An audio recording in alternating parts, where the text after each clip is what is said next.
할렐루야. 오늘 하루를 허락하신 하나님께 영광과 찬송을 올려드리는 귀한 하루가 되시기를 축복합니다. 기도하겠습니다. 하나님, 우리에게 새로운 날과 기회를 주셔서 다시 한번 하나님의 자녀로서 능력 있는 하나님의 사람으로서 살아가게 하심을 감사합니다. 하나님, 지금까지 우리가 온 것은 모두가 하나님의 은혜였음을 깨닫게 하여 주시고 오늘도 그 하나님의 은혜를 잊지 않고 날마다 기억하며 살아가게 하여 주시옵소서. 매 순간순간 선택의 기회가 올 때에 주님께서는 이 순간 어떻게 하실까를 늘 기억하게 하여 주시며 하나님께서 기뻐하시는 선택을 하게 하여 주시고 언제나 하나님 편에 설 수 있는 우리가 되게 하여 주시옵소서. 오늘도 성령님의 지혜와 능력으로 우리를 이끌어 주시고 오늘도 악에게 지지 않도록 하여 주시고 말씀으로 악을 이겨내며 손으로 악을 이기는 우리의 삶이 되게 하여 주시옵소서. 그리하여 주님께서 기뻐하시는 이 한날, 주님께서 칭찬하시는 하루가 되게 하여 주옵소서. 우리의 삶을 주님께 의탁하오며 예수 그리스도의 이름으로 기도하옵나이다. 아멘. 찬송가 569장 찬양 드립니다.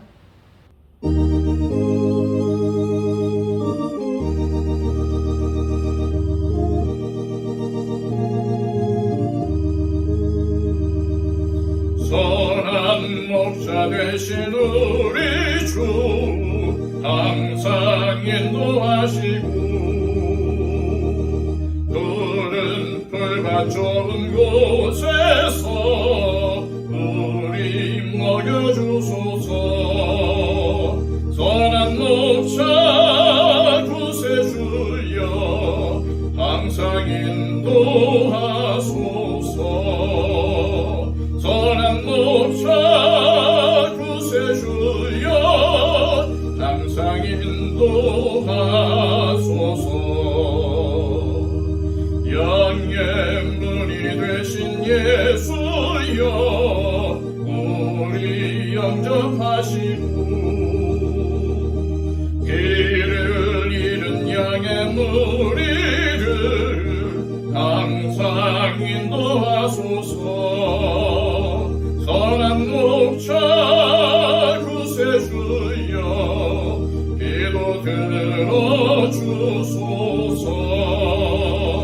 선한 목자 구세주여 기도 들어주소서. 흠이 많고 약한 우리를 용납하여 주시고 주의 넓고 크신 은혜로 자유 얻게 하셨네. 선한 목자 구세주여 지금 나갑니다. 선한 목자 구세주여 지금 나갑니다. 일찍 주의 뜻을 따라서 살아가게 하시고 주의 크신 사랑 베푸사 날아가게 하소서.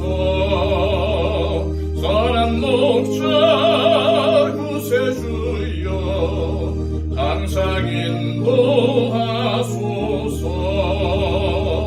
선한 목자 구세주여 항상 인도하소서.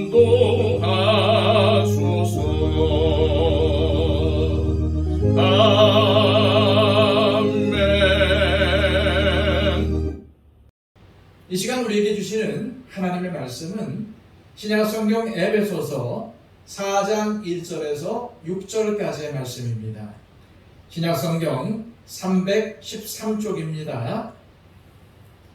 그러므로 주 안에서 갇힌 내가 너희를 권하노니 너희가 부르심을 받은 일에 합당하게 행하여 모든 겸손과 온유로 하고 오래 참음으로 사랑 가운데서 서로 용납하고 평안에 매는 줄로 성령이 하나 되게 하신 것을 힘써 지키라. 몸이 하나요 성령도 한 분이시니 이와 같이 너희가 부르심의 한 소망 안에서 부르심을 받았느니라. 주도 한 분이시요 믿음도 하나요 세례도 하나요 하나님도 한 분이시니 곧 만유의 아버지시라. 만유 위에 계시고 만유를 통일하시고 만유 가운데 계시도다. 아멘. 에베소서는 처음과 마지막의 인사를 제외하면 두 부분으로 나눌 수 있는데 1장부터 3장은 하나님께서 죄와 허물로 죽었던 인간을 어떻게 구원하셨는지에 대한 바울의 신학적 가르침을 담고 있으며 4장부터 6장까지는 은혜로 구원받은 성도들이 어떻게 살아야 하는지에 대한 가르침을 담고 있습니다. 자, 1절 말씀입니다. 그러므로 주 안에서 갇힌 내가 너희를 권하노니 너희가 부르심을 받은 일에 합당하게 행하여. 바울은 하나님의 부르심에 합당하게 살다가 감옥에 갇혔기에 에베소 교인들에게 부르심을 받은 일에 합당하게 행할 것을 부탁합니다. 교회는 하나님의 부르심을 받은 공동체입니다. 하나님은 허물과 죄로 죽었던 우리를 사망에서 생명으로 불러주셨습니다. 이러한 하나님의 부르심은 우리에게 하나님의 자녀요 백성이라는 새로운 정체성을 갖게 하셨기에 우리는 지금까지의 죄악된 삶과는 다른 새로운 삶의 모습으로 살아가야만 합니다. 교회와 성도들을 박해했던 바울이 다메섹으로 가는 길에서 사울아 사울아 네가 어찌하여 나를 박해하느냐라는 주님의 부르심을 통해 이전과는 정반대의 삶을 산 것처럼 우리 역시도 부르심에 합당한 삶, 변화된 삶을 살아야만 합니다. 바울은 2절과 3절에서 부르심에 합당한 삶이 무엇인지를 밝히고 있습니다. 모든 겸손과 온유로 하고 오래 참음으로 사랑 가운데서 서로 용납하고 평안에 매는 줄로 성령이 하나 되게 하신 것을 힘써 지키라. 하나님은 인종과 언어와 문화를 초월하여 성도들을 부르셨고 하나 되게 하셨습니다. 에베소 교회의 성도들을 단순히 유대인과 이방인으로 나눌 수 있지만은 유대인들은 에베소 사람들이 보기에는 이방인이기 때문에 민족적, 문화적인 갈등이 있었을 것입니다. 또한 에베소라는 도시가 모든 문물이 하나로 보이는 큰 항구 도시라는 특성을 생각할 때에 그곳에 거주하는 사람들 사이에 언어적, 민족적, 문화적 괴리감이 컸을 것으로 예상이 됩니다. 그럼에도 성령님께서는 평안에 매는 줄로 에베소 교회를 하나 되게 하셨습니다. 여기서 말하는 평안이란 아무런 갈등도 없고 문제가 없어서 편안한 상태가 아니라 여러 가지 갈등과 크고 작은 의견 차이가 교회 안에 있어도 머리를 맞대고 이 문제를 해결함으로 주어지는 평안이 아닌 성령님께서 이루시는 평안이 교회를 하나 되게 만들었다는 말입니다. 다시 말해서 세상이 줄 수도 없고 알 수도 없는 평안이 에베소 교회에 충만했던 것입니다. 오늘날 교회들이 교회의 하나됨을 이루기 위해서 여러 가지 프로그램들을 진행하고 수고를 아끼지 않습니다. 그러나 교회의 하나됨을 위해 애쓰는 우리에게 오늘 본문이 깨우쳐주는 중요한 사실은 교회의 하나됨은 성령님께서 이미 이루셨다는 것입니다. 성령님께서 이미 하나되게 하셨기에 교회 안에 크고 작은 갈등이 있다 하더라도 이 갈등을 해결하기 위해 성령님의 인도하심을 구하고 인간적인 방법이 아닌 하나님을 의지함으로써 하나님께서 주시는 평안이 교회 가운데 충만하기를 간구해야 합니다. 그렇습니다. 이미 성령님께서 교회를 하나 되게 하셨다는 사실이 중요합니다. 이제 성도인 우리가 해야 할 일은 성령님께서 하나 되게 하신 것을 힘써 지키는 것입니다. 우리가 성령님께서 하나 되게 하신 것을 힘써 지키기 위해서는 겸손해야 합니다. 겸손으로 번역된 헬라어 단어는 원래 가치가 없다는 의미로 사용이 되었습니다. 그러므로 에베소 사람들과 같은 헬라인들에게 겸손이라는 단어는 아무런 가치가 없다는 의미였기에 드러내야 할 미덕이라기보다는 깊이 해야 할 것이었습니다. 하지만 아무런 가치가 없다는 이 겸손이라는 단어가 교회 안으로 들어오면서 가치가 있는 단어가 되었습니다. 아무런 가치가 없는 존재가 되는 것은 세상에서는 나약하고 무가치한 인생으로 취급받습니다. 그러나 우리 주님은 근본 하나님의 본체이셨지만은 아무것도 아닌 피조물의 형체로 이 땅 가운데 오셨습니다. 그뿐만 아니라 십자가 죽음이라는 세상적인 기준에서 볼 때는 정말 수치스럽고 피해야 할 사건을 통해서 생명의 역사를 시작하셨습니다. 이처럼 우리가 아무것도 아닌 존재임을 스스로 고백하며 밑에서 숨기는 것이 바로 겸손입니다. 둘째로 우리가 성령께서 하나 되게 하신 것을 지키기 위해서는 온유해야 합니다. 온유는 성령님 안에서 잘 훈련된 성품을 의미합니다. 온유는 단순히 성품이 유순하고 착한 것을 의미하는 것이 아니라 성령님께 순종함으로 자신의 감정을 통제할 수 있고 절제할 수 있는 것을 의미합니다. 그러므로 온유는 탁월한 성품이 아니라 성령의 열매입니다. 우리 모두에게는 죄를 지으려는 경향성이 있기 때문에 순간적인 감정과 기분에 따라 말하고 행동하는 것을 항상 조심해야 합니다. 순간적인 감정과 기분에 따라 말을 하거나 행동을 할 때에 다른 사람들에게 상처를 주게 되고 죄를 저지르기 때문입니다.